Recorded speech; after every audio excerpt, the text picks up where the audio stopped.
같이 기도하고 시작하겠습니다. 참 좋으신 하나님, 주님께서 이곳에 더드림 사랑의 교회를 세우시고 지금껏 정말 큰 인도하심으로 하나님의 한량없는 은혜로 여기까지 인도해 주신 것을 감사드립니다. 주님, 수고한 성도들, 주님의 몸된 교회를 위해서 기도한 성도들, 이들의 수고와 기도를 주님께서 기억하여 주시옵소서. 오늘 말씀을 나눌 수 있는 기회 주신 것을 감사드리며, 하나님, 우리 마음의 눈을 밝혀주셔서 하나님께서 각자에게 주시는 성령의 음성을 하나님 분별하여 들을 수 있도록 도와주시고, 하나님, 우리의 삶 가운데 하나님이 허락하시는 풍성함과 회복이 넘치게 하여 주옵소서. 예수님의 이름으로 기도드립니다. 아멘. 우리 성도님들, 피로사회라는 그 단어 들어보셨죠? 1912년에 나온 책입니다. 독일에 있는 한병철 교수님이라는 분이 쓰신 책 이름이 피로사회인데요. 이게 철학서적이다 보니까 좀 쉽지는 않지만 저도 읽다가 그냥 대충 이렇게 넘겼습니다. 근데 이런 내용이에요. 이 사회가, 현대 사회가 너무 성과를 중시한다는 거죠. 그 성과를 내도록 계속해서 밀어붙이는 거예요. 이걸 이제 과잉 동기부여 뭐 이런 거죠. 그래서 사람들이 계속해서 동기부여를 받다 보니까 과잉으로 활동을 하게 돼요.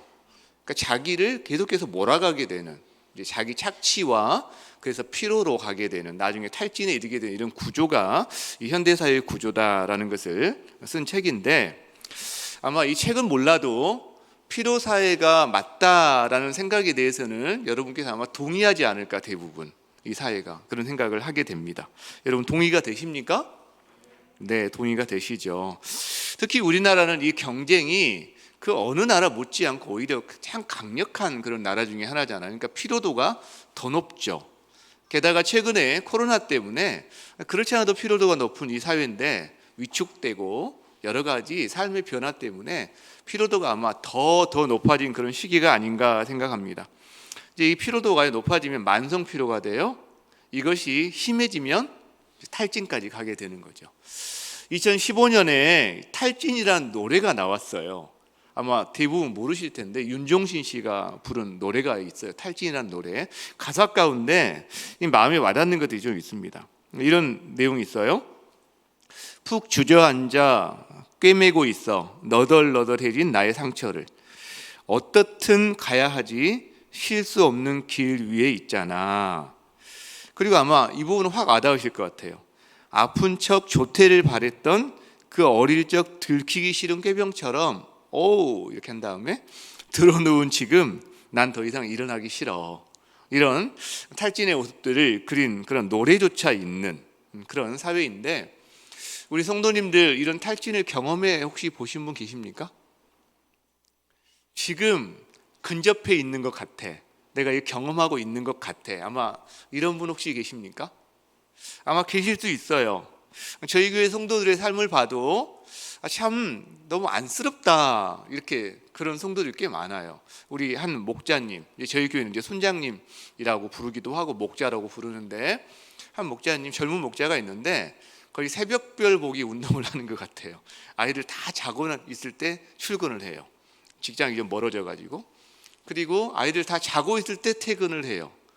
그래서 그 밤 11시 정도 와서 밥을 먹어요. 그래서 직장에서 먹고 와라. 너 그때 먹으면 안 된다. 이제 그렇게 근데 이게 하루 이틀, 뭐 한두 주가 아니라 제가 그때 만날 때 한 석 달, 넉 달 이상 계속 그걸 하고 있는 거예요. 그래서 건강이 참 염려도 되고 안쓰럽기도 하고, 그래서 카톡으로 이렇게 좀 보내가지고 이걸로 몸보신 좀 해, 이렇게 보낸 적도 있고. 그런데 그런 피로를 달고 사는 성도들이 한두 명이 아니라는 거죠. 그렇죠?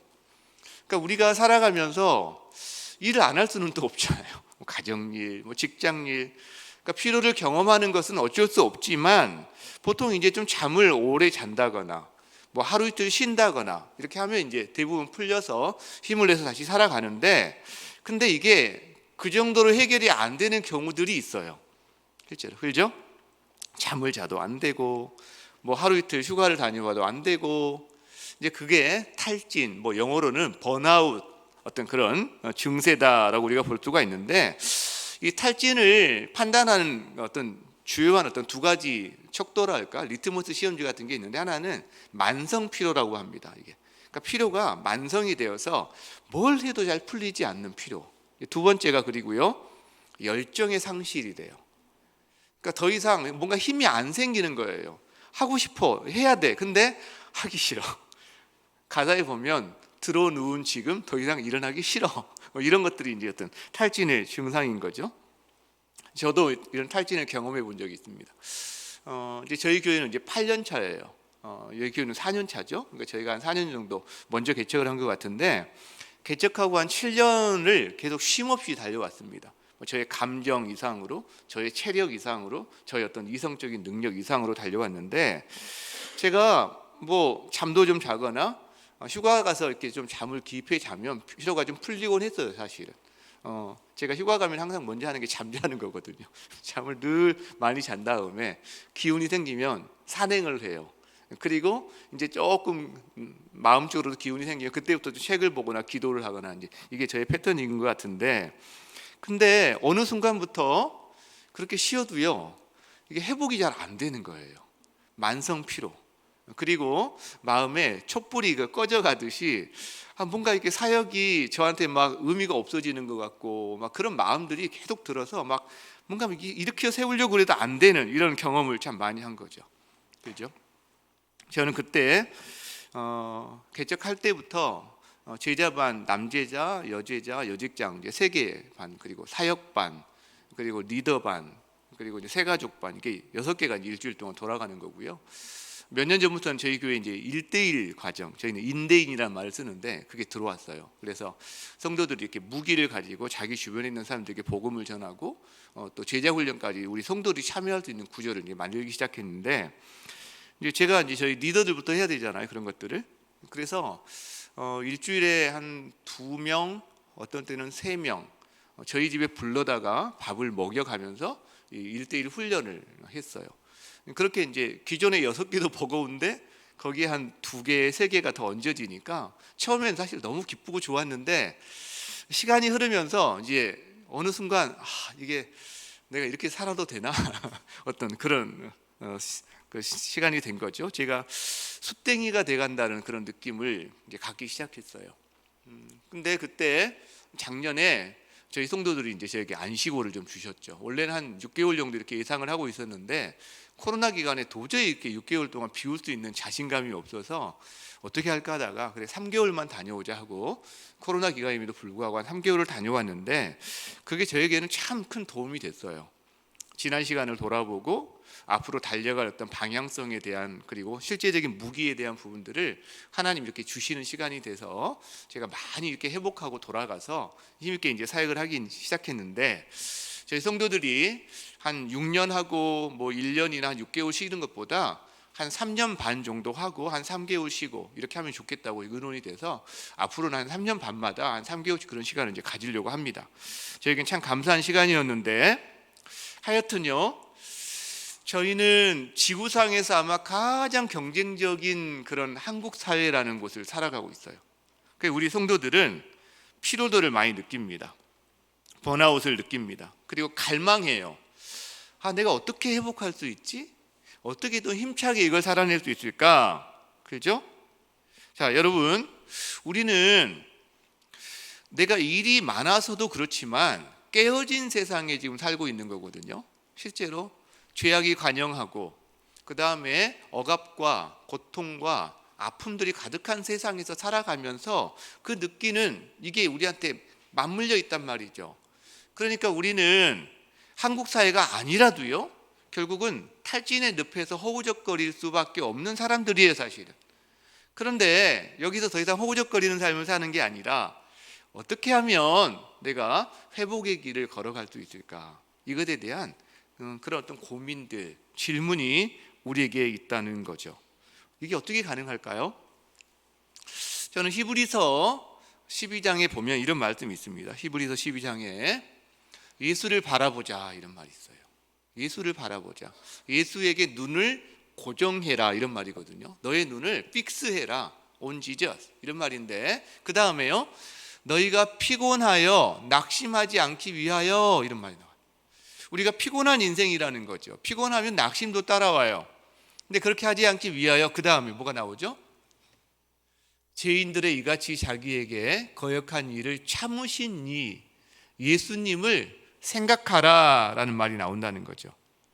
여러분, 그래서 예수님을 바라보고 예수님을 생각하면 이 탈진의 늪에서 벗어나 회복의 길로 갈 수 있을까요? 있다는 거예요. 있다는 거예요. 왜? 예수님이 우리와 비슷한 처지를 경험하셨어요. 그리고 그분도 우리와 비슷한 처지에서 하신 일들이 있어요. 우리가 그걸 한번 살펴보면 좋겠다는 거죠. 자, 오늘 우리가 읽었던 본문 앞부분부터 보면 예수님이 우리로 말하면 주일날 어떻게 일하셨는지가 나옵니다. 자, 안식일에 회당에 가세요. 거기서 말씀을 가르치세요. 그런데 말씀이 서기관들과 같지 않고 굉장히 권위 있는 말씀이었다라고 이야기해요. 그만큼 연구도 하셨고 기도도 많이 하셨다는 걸 의미하겠죠. 그냥 뭐 대충 가서 예수님이니까 여러분 그런 생각하지 마세요. 왜냐하면 예수님이 이 땅에서 사역하신 것들은 하나님으로서 사역한 게 아니에요. 우리와 똑같은 성정으로 사람으로서 하나님께 의뢰해서 사역한 거란 말이죠. 제가 제자훈련할 때 우리 성도들에게 예수님이 무리를 걸었어. 오병이어 5천 명을 먹였어. 자, 예수님의 신성일까요? 인성일까요? 물어봐요. 그럼 단호하게 다들 예수님의 신성이요 이렇게 대답을 해요. 제가 이제 그 말을 하죠. 과연 그럴까요? 예수님이 그냥 똑딱하면 뭔가 되고, 물론 신성 맞죠. 그러나 예수님이 사람이 되셨다는 것은 스스로를 제한해서 하나님의 능력으로 그분이 행하시는 것을 우리에게 보여주시지 않았을까요? 이런 질문을 한다는 거죠. 여러분, 마찬가지예요.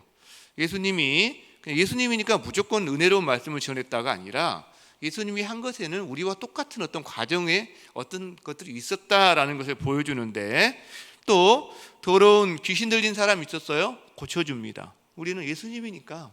근데 그게 아니라 귀신 들린 사람 혹시 여러분 고쳐보신 분 있어요? 이게 예수의 이름을 명하면 나가긴 나가는데 에너지가 참 많이 들어갑니다. 이 축사 사역이 집중력이 좀 필요해요, 기본적으로. 그래서 하여간 예수님이 힘을 많이 쏟으셨을 거예요. 근데 그 다음에 예배가 끝난 다음에 베드로의 집에 갔더니 그 장모가 열병에 걸려 있습니다. 사람들이 예수님께 그 장모에 대해서 의뢰를 해요. 중보기도 한 거죠. 예수님, 저분이 아파요. 이게 중보기도거든요. 그러니까 예수님이 또 고쳐주세요. 근데 그 다음에 좀 쉬나 싶었더니 해가 저물어지니까 사람들이 다 몰려옵니다. 모든 병자, 모든 귀신 들린 자를 데리고 문전성시를 이루어요. 왜 해질녘에 사람들이 몰려왔을까? 금요일 저녁부터 해질 무렵부터 토요일 해질 무렵까지가 안식일이에요. 그러니까 안식일이 끝나기를 기다려서 사람들이 기다렸다가 소문 쫙 듣고 요이땅 하고 있다가 해가 지자마자 몰려든 거죠. 수많은 사람들이 예수님께 나와봤어요.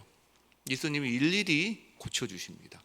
일일이 굉장한 에너지와 굉장한 집중력이 아마 필요했을 거예요. 제가 저의 처지를 한번 생각을 해보니까 조금 이해가 더 된 부분이 있었어요. 이제 주중에는 이렇게 훈련 사역을 주로 하지만 이제 토요일 날 아침에 저희는 7시부터 9시까지 저희 리더반이 있어요, 매주. 그리고 9시 반부터 한 1시 반까지 제가 사역 훈련이 있어요. 그리고 식사하고 잠깐 쉰 다음에 이제 주일 설교 이제 더 마무리를 해야 되는 상황인데, 한 12시 전에 끝나면 좋은데 되게 잘 안 끝나요. 그때까지. 그죠? 그러면 좀 밤을 더 늦게까지 하거나, 어떨 때는 한 12시에 자서 한 4시 반에 또 이제 일어나서, 혹은 어떨 때는 3시, 1시간 반 단위로 잠을 자야 되거든요. 그러니까 3시나 4시 반에 일어나서 설교 마무리를 해요. 그리고 이제 1, 2, 3부 예배를 드리고, 새로운 성도들 오면 신방을 하고, 그다음에 새가족반이 또 이제 오후에 있어요. 제가 주일날 새가족반을 한 다음에 저녁 6시부터 제자 훈련을 이제 합니다. 그러면 한 10시 반, 11시 정도 되면 끝나는데, 한 9시 반 정도 넘어갈 때부터 이상한 현상이 하나 생기기 시작해요. 제자훈련 하면 주로 이렇게 대화를 많이 하잖아요. 질문하고 묻고 답하고. 근데 우리 형제가 이야기하는 소리가 갑자기 필름이 늘어진 소리로 들려요. 이렇게 이렇게 막 들려요. 그러면 제가 이렇게 답을 해야 되는데 그 소리가 이해가 안 되니까 이 답을 못하는 순간들이 와요. 그럼 제가 이제 드디어 올 것이 왔구나. 이렇게 이제 생각을 하고 어쨌든 간에 그 시간을 어떻게 해서 이제 집중해서 이겨내고 집에 와서 이제 두통약을 먹고 자요. 그리고 이제 월요일 아침에 두통이 없으면 좋고 두통이 또 오면 다시 두통약을 더 먹고 한숨 더 자요. 이제 보통 이제 그렇게 해서 월요일 점심 때쯤 되어야 제가 이제 회복을 해서 그때 좀 운동도 하고 뭐도 하고 이제 이렇게 다시 회복한 다음에 화요일부터 또 제자반 들어가는 이 구조가 나오는 거죠. 자, 이 땅을 살아가는 목회자도 제가 살아온 삶이 7년 동안 그렇게 살아온 거죠. 근데 목회자도 그러는데 예수님의 일과는 더하다는 거예요. 이 예수님의 일과가 그날 하루만 특별히 그런 게 아니라 예수님의 일상적인 삶, 사람들이 몰려오는 삶을 살았고 그 영혼들을 끊임없이 만나고 그들의 필요에 응대하는 삶을 사셨던 예수님의 한 모습이 오늘 적혀져 있는 거니까. 그렇죠? 오죽 피곤했으면 폭풍우 치는 뱃속에서 잠을 주무셨을까? 저는 그 정도는 아니거든요. 그렇죠? 여러분, 예수님의 모습을 보면 예수님이 그 누구보다 탈진의 위험이 높은 삶을 살았다는 걸 알 수가 있어요. 근데 예수님의 삶을 잘 살펴보면 탈진해서 나 몰라, 나 더 이상 하기 싫어, 니들 알아서 해, 이제 이렇게 하고 어디 멀리 혼자 도망가셨거나 이런 적이 없어요. 정말 놀라운 집중력을 가지고 놀라운 균형 감각을 가지고 예수님께 오신 사람들을 전심으로 진실된 관심을 가지고 만나주시고 만져주시고 기도해 주셨던 모습들을 볼 수 있어요. 자기에게 찾아온 사람들을 하나하나 다 회복의 길로 안내했던 모습들을 볼 수 있어요. 그렇죠? 그러니까 궁금해지는 거예요. 아니, 예수님이 이 땅에 사셨을 때 우리와 똑같은 성정으로 사람이 가진 연약함으로 그래서 잠을 주무셔야 되고 그 다음에 피곤에 쩔어서 막 바닷물 들이키는데 막 배가 막 울렁이는데도 아마 주무시는 때요, 성경에는 없지만 저는 그 앞에 가로 열고 코를 골고 이렇게 생각해봐요. 코를 골고 주무시지 않았을까? 새근새근이 아니라 막 드렁드렁 이렇게 굴지 않으셨을까? 제가 성경 볼 때 이렇게 좀 상상을 많이 하는 편이거든요. 하나님 뭐라고 하지 않으실 것 같아요. 그런 상상, 그렇죠? 왜 어떻게 이게 가능했을까? 저는 35절에 힌트가 있다고 생각하는 거예요. 35절 한번 볼까요? 새벽, very early in the morning이라고 되어 있어요. 아주 이른 새벽, 아직도 밝기 전에, 즉 still dark, 어둑어둑할 때에, 아직 어둑어둑한 거예요, 뭔가. 그죠? 그때에 영어 안 보셔도 돼요. 그냥 한글만 보셔도 됩니다. 예. 그 다음에 예수님이 일어나요. 자리에서 까럭 일어나요. 그리고 집을 떠나요. 나가요. 그리고 한적한 곳으로 가요. 광야라는 의미도 있어요. 한적한 곳이라는 게 광야라는 의미도 있습니다. 가셔요. 그리고 거기서 기도하셨다. 이렇게 해주세요. 기도하셨다. 자, 이게 35절인데 전날 많은 사역을 감당하셨던 예수님이 아마 새벽에 이렇게 일어나서 이런 일을 행하시는 건 쉽지 않았을 것 같아요. 실제로. 그 몸의 육체의 연약함 때문에. 그런데 예수님이 새벽에 일어나요. 지친 몸을 이끌고 오라서 일어나요. 그리고 집을 나가요. 그리고 한적한 곳을 찾아가요. 거기서 기도하세요. 여러분, 그 새벽에 일어나서 집을 나서시는 예수님의 뒷모습을 한번 상상해 본 적 있어요? 어떤 표정이었을까요? 예수님의 표정이 뭔가 피곤에 찌든 무표정한 그런 표정이었을까? 저는 피곤해 보이긴 하지만 어떤 기대감이 있는 표정 아니셨을까? 이런 생각을 좀 해봐요. 예수님의 눈은 어땠을까? 눈, 그렇죠?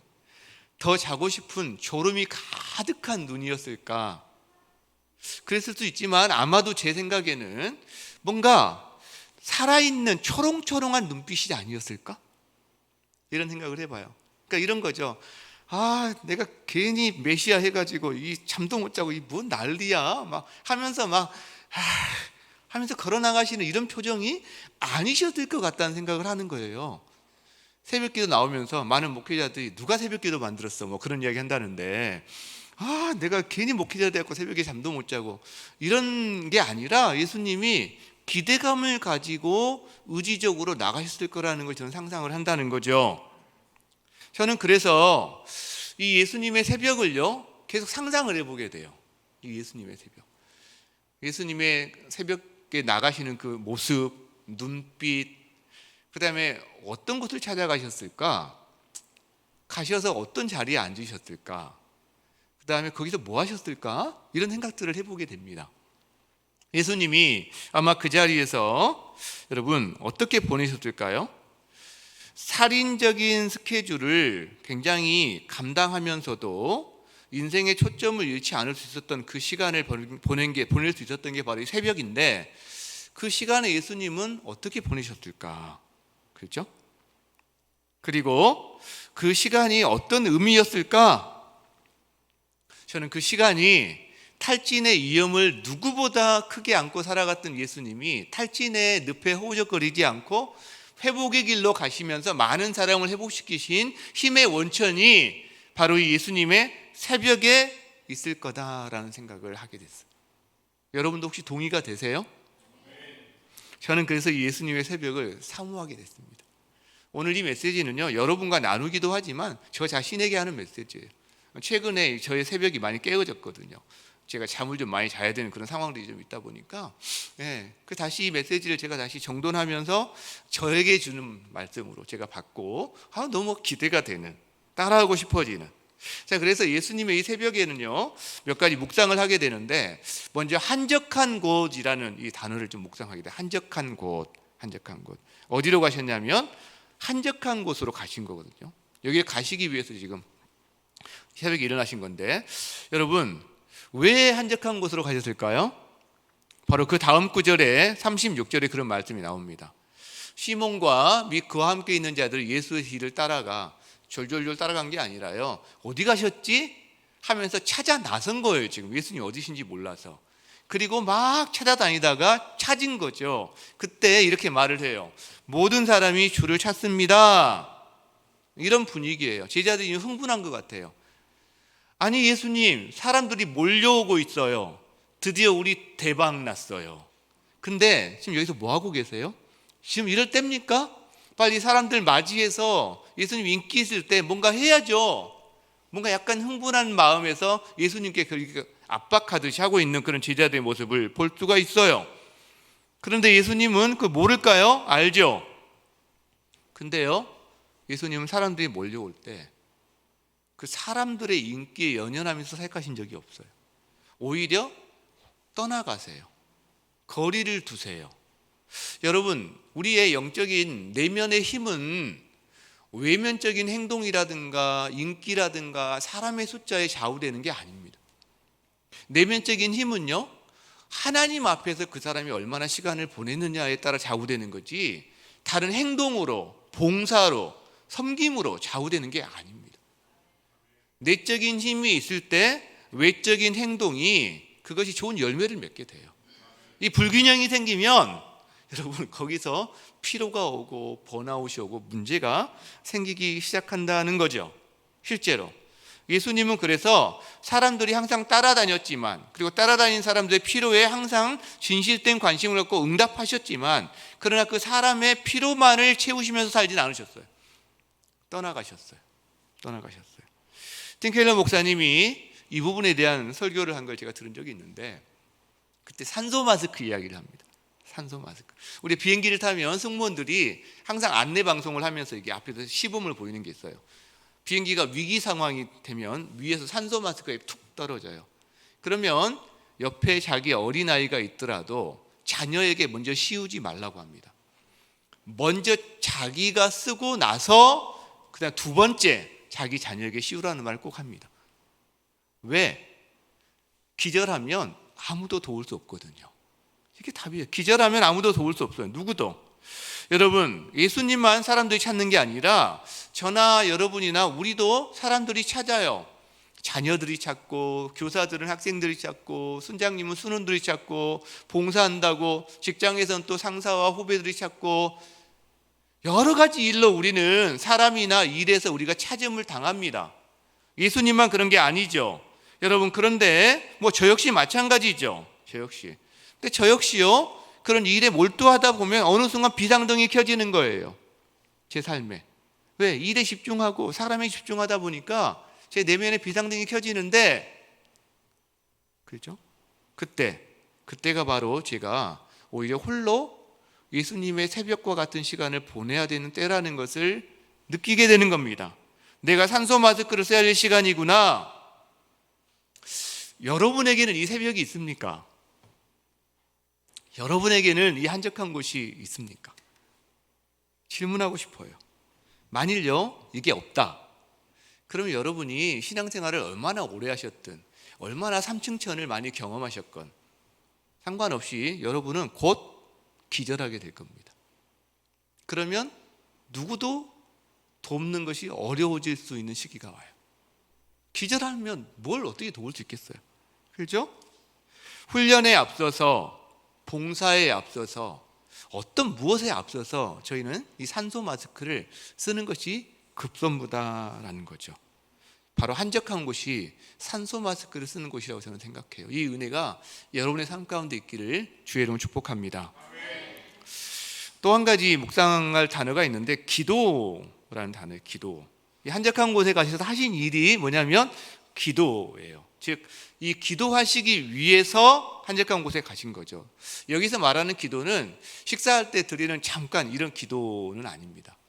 좀 오랜 기도, 좀 길게 하는 기도. 사실 시간이 좀 필요해요. 최소한 정말 저희가 단 얼마라도 어느 정도 시간이 있어야 이제 마음을 추스리고 좀 하나님께 집중해서 기도할 수 있는 거 아니에요? 이런 약간 집중적인 것에 필요한 최소한의 시간을 필요로 하는 그런 기도를 말하는데, 예수님이 가시자마자 그냥 딱 무릎 꿇고 눈 감고 손 잡고 막 주여 막 이렇게 하지 않았을 것 같아요. 말씀 묵상을 먼저 하셨을 거예요.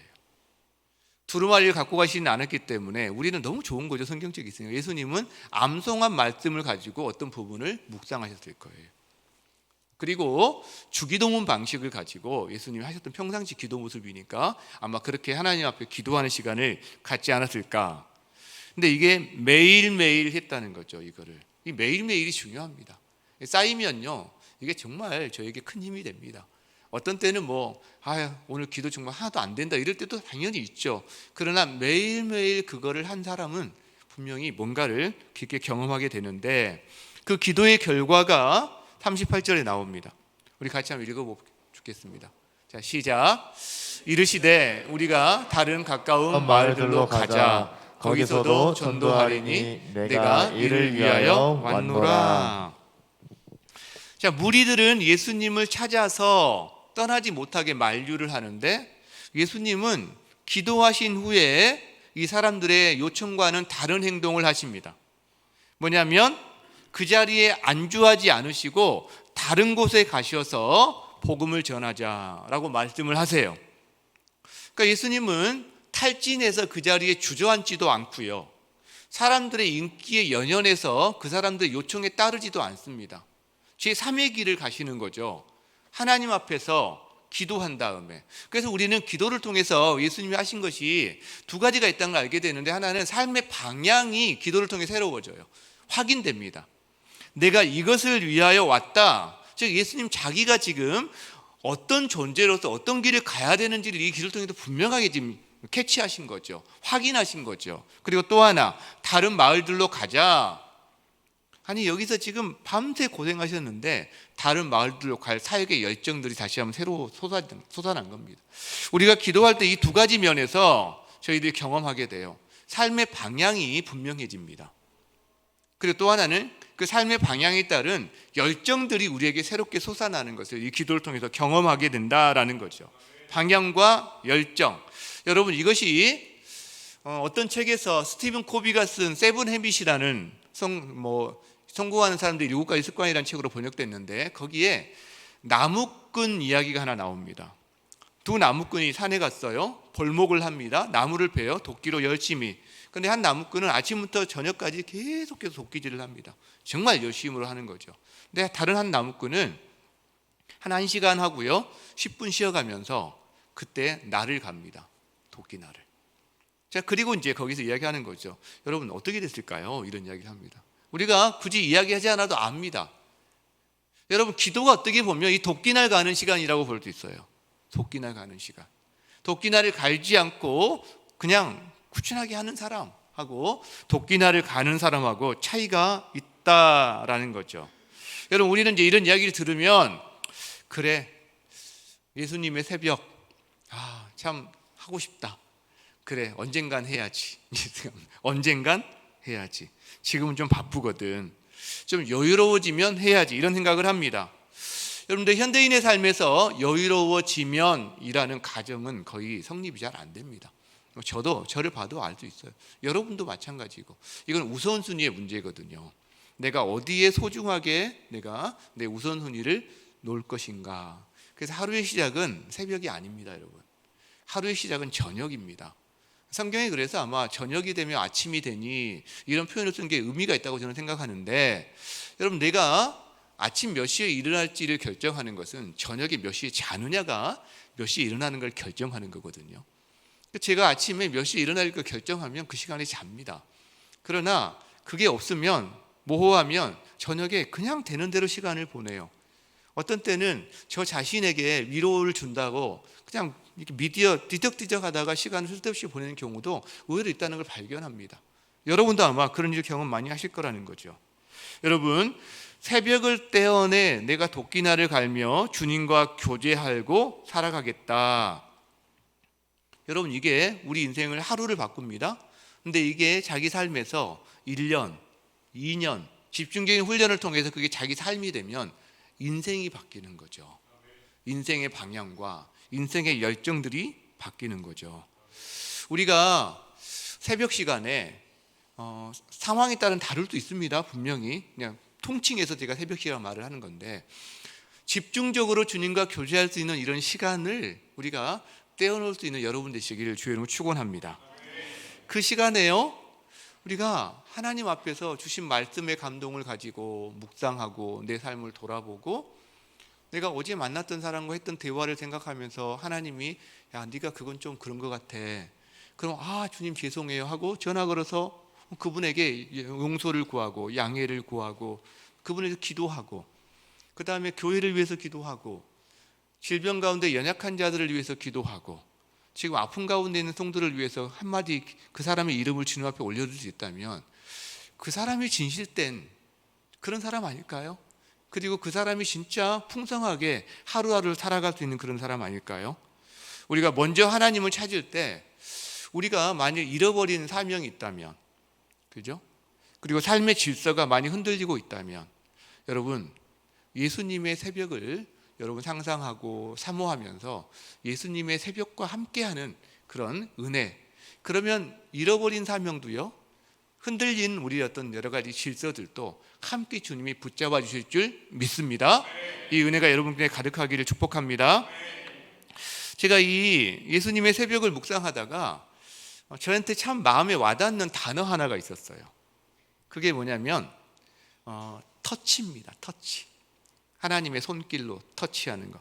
여기 보면 이런 장면이 나와요. 베드로 장모를 고칠 때 예수님이 손을 잡아 일으켰다, 이렇게 표현이 나와요. 그리고 병행 본문에 보면 그 뒤에 이제 사람들이 병자와 귀신 들린 자를 몽땅 데리고 왔잖아요. 오늘 이 본문에는 안 나오는데 병행 본문 누가복음 4장에 보면 이렇게 나와요. 예수께서 일일이 그 위에 손을 얹으셔서 고치셨다, 이런 말이 나와요. 근데 앞에 안식일에 그 회당에 있었던 귀신 들린 사람을 고칠 때는 말씀으로만 고쳤거든요. 근데 지금 뒤에서는 손을 잡고 터치하고 안수하고 이렇게 고치고 계신단 말이에요. 이게 왜 그러지? 예수님은 말씀으로만으로도 고칠 수 있어요. 그렇죠? 근데 지금 말씀으로만 고치시는 게 아니라 사람들을 만지고 계세요. 왜 그럴까? 이런 생각을 해본다는 거죠. 왜 그럴까? 저는 그게 바로 하나님, 예수님의 마음이라고 생각해요. 공감이라고 생각해요. 사무적으로 일하고 계신 게 아니다라는 거죠. 사무적으로. 무슨 말이냐? 예수님은 사람들을 고칠 때 거의 따라 나오는 단어가 하나 있는데 긍휼히 여기셨다라는 단어가 따라 나오거든요. 근데 긍휼히 여기셨다가 영어로 보면 이 뿔이라는 단어가 많이 나와요. 즉 긍휼함으로 가득하셔서 뭔가 이렇게 사람들을 만지셨다, 이런 표현이 자주 나온단 말이에요. 여러분, 예수님이 그냥 지금 밖에, 대문 밖에 사람들이 수십 명이 있어. 막, 야, 오늘 밤에 내가 이 한 사람당 쓸 수 있는 시간이 얼마지? 계산하시고 1번 번호표 주고 빨리 2번, 3번. 마치 요즘 그 병원에서 의사가 환자 진료보고 막 1분도 안 돼서 나가는 것처럼 이렇게 안 하셨을 거라는 거예요. 기본적으로 예수님이 사람들을 대하실 때 너 이름이 뭐니? 어디가 아파? 그동안 어떻게 지냈어? 아마 할 수 있는 한 그 사람과 대화하시고 마음을 만지시고 그러면서 그 사람의 깊은 그런 내면의 절규와 아픔과 이런 걸 보시다 보니까 손이 저절로 가는 거 아니겠어요, 여러분? 저에게 기도해 달라고 오시는 분들이 있어요. 그러면 오셨어요? 앉으세요. 자, 기도 가세요. 이렇게 할까요? 그렇게 안 하죠. 그렇죠? 네. 어떻게 지내셨어요? 어디가 아프세요? 어디 어떤 문제가 있으세요? 그렇게 어떻게 하셨어요? 여러분, 할 수 있는 대로 주어진 시간 안에서 이게 같이 대화하고 그분의 마음을 만지고 그리고 때로는 손을 잡고 때로는 머리에 손을 얹고 기도하는 거 아니겠어요? 그죠? 여러분, 여러분의 인생에서 가장 외롭고 암울했던 때가 언제였습니까? 여러분, 그때 여러분에게 가장 위로가 되었던 것이 뭐였어요? 정말 자기를 긍휼히 여기는 마음으로, 사랑하는 마음으로 던져줬던, 말해줬던 한마디 위로, 이게 위로가 됐죠. 근데요, 어떤 때는 위로의 말을 건네기도 어려울 때가 있어요. 너무 큰 슬픔 가운데 있는 사람에게는 뭐라고 말을 하기가 어려운 때가 있어요. 저희 교회 성도분도 자기 자녀를 잃은 분이 계셨었거든요. 그럼 말을 해줄 말이 없어요. 사실은 손 한번 잡아주거나 어깨 한번 토닥여주거나, 그렇죠? 그 자녀 잃은 그 아빠 같은 경우는 제가 포옹을 해주거나, 우리가 말로도 하지만 어떤 때는 단순한 행동 하나로 그 마음을 표현할 수밖에 없을 때가 있어요. 그것이 오히려 더 마음에 큰 위로가 될 때가 있습니다. 그렇죠? 제가 그 위 내시경을 할 때 마취 없이 해본 적이 있어요. 수면 내시경을 하기도 하고 그냥 여기 목만 살짝 마취한 다음에 하는 방식이 있는데 금방 한대요. 그래서 아, 그래요? 한번 해봅시다 하고서 이제 위 내시경을 이렇게 마취 안 하고 하는데 긴장하지 말래요. 근데 긴장이 되는 걸 어떻게? 긴장하지 말라고 하는데 긴장이 됐죠. 근데요, 그때 나이가 지긋한 간호사 한 분이 긴장하지 마세요 그러시면서 제 어깨를 토닥토닥 몇 번 해주시는 거예요. 아, 근데요, 위로가 되는 거예요. 제가 그게 마음이 안정이 되고 위로가 되기 시작하는 거예요. 그래서 잘했어요, 금방. 그래서 제가 이런 경험이 있어가지고 그 다음 해에도 할 때도 수면 내시경 안 하고 그냥 해주세요 하고서 가서 했어요. 근데 이번엔 다른 간호사분이 오셨는데 그분은 토닥토닥 안 해주시는 거예요.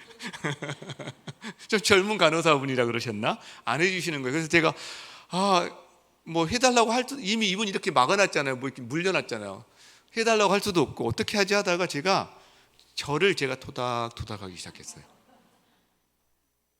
근데 여러분, 위로가 되는 거예요. 이게 제가 절을 하는데도 위로가 되더라고요. 여러분, 옆 사람이 정말 힘든 일을 경험할 때, 사랑하는 일을 잃었을 때, 관계적인 어떤 정말 어려운 가운데 있을 때 옆 사람 토닥토닥 한번 해주세요. 근데요, 옆 사람이 지금 자기를 해줄 사람이 없을 때 여러분이 하나님 안에서 주님의 손이 여러분을 한다고 생각하고 여러분을 스스로 토닥토닥 한번 해줘 보세요. 주님, 이게 주님의 마음이시죠. 여러분, 그게 위로가 됩니다. 하나님의 마음이 느껴지는 거죠. 여러분, 예수님은 이렇게 일일이 사랑의 터치를 해주세요.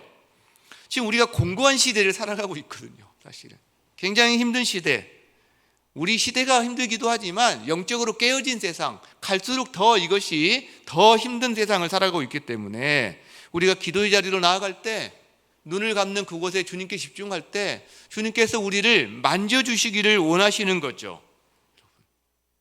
여러분, 우리들은요, 서로에게 그런 은혜를 좀 베풀고 살았으면 좋겠어요. 서로에게. 외로운 길, 힘든 길을 걸어간 지체가 있을 때 내가 주님의 손길이 되어서 예수님이 당신을 토닥여주고 싶어 하실 거예요. 토닥였으면 좋겠어요. 그런 은혜가 있기를 바랍니다. 근데 하나만 더 말씀드리면, 여러분, 예수님은 우리를 토닥여 주시는데 예수님은 누가 토닥여 주세요? 저는 이 새벽 시간이 예수님이 하나님에게서 토닥임 받는 시간이었을지 모른다라는 생각을 하게 됐어요. 새벽 시간이. 그냥 예수님은 하나님이시니까 뭐 아무런 것도 필요 없어. 여러분, 그게 아니라고 저는 생각해요. 우리와 똑같은 성정을 가진 사람으로 이 땅을 살아내셨단 말이에요. 주님도 하나님의 토닥임이 필요했을 거예요. 이 새벽에 기대감을 갖고 막 졸린 눈으로 내가 왜 메시아 돼갖고 잠도 못 자고 막 이렇게 나가신 게 아니라, 기대감을 갖고 나갈 수 있는 근저에는 그 시간에 나가면 하나님이 만져주시는 게 있기 때문이었다. 저는 이렇게 생각해요. 우리가 이걸 생각한다면 우리도 더 사모하는 마음으로 그 시간을 갈 수 있지 않나, 이렇게 생각합니다. 그 은혜가 있기를 바랍니다. 말씀을 마무리하고자 합니다. 여러분, 피곤하세요? 피곤하죠. 탈진 직전에 계신 분도 계실 수 있습니다. 피로사회라는 그런 책이 큰 공감을 얻는 시대이고, 탈진이란 노래가 나오는 시대고, 그 마음에 와닿는 시대고, 또 우리는 이 깨어진 세상에 살고 있기 때문에 안식, 쉼, 그 저희 교회 그 옆에 조그만 공터가 내는데 거기 제가 쉼 정원이라고 말을 붙이고 거기다 꽃을 열심히 심어가지고 성도들이 좀 그 다른 이웃 주민들이 볼 수 있도록 가꾸고 있는데, 그 이름도 쉼 정원이고요. 저희 교회 조그만 이렇게 이것저것 의자 몇 개 놓고 카페라고 이름을 붙였는데 거기도 이름이 쉼 카페예요. 성도들이 이렇게 다 공모해서 지었는데, 이 쉼이라는 거, 안식을 그만큼 갈망하고 있다는 거죠. 근데 예수님이 우리에게 그 쉼, 안식을 주시기 위해서 오셨다는 거죠. 예수님이 우리에게 원하시는 게 바로 이 쉼이고 안식이고 회복이다라는 거예요.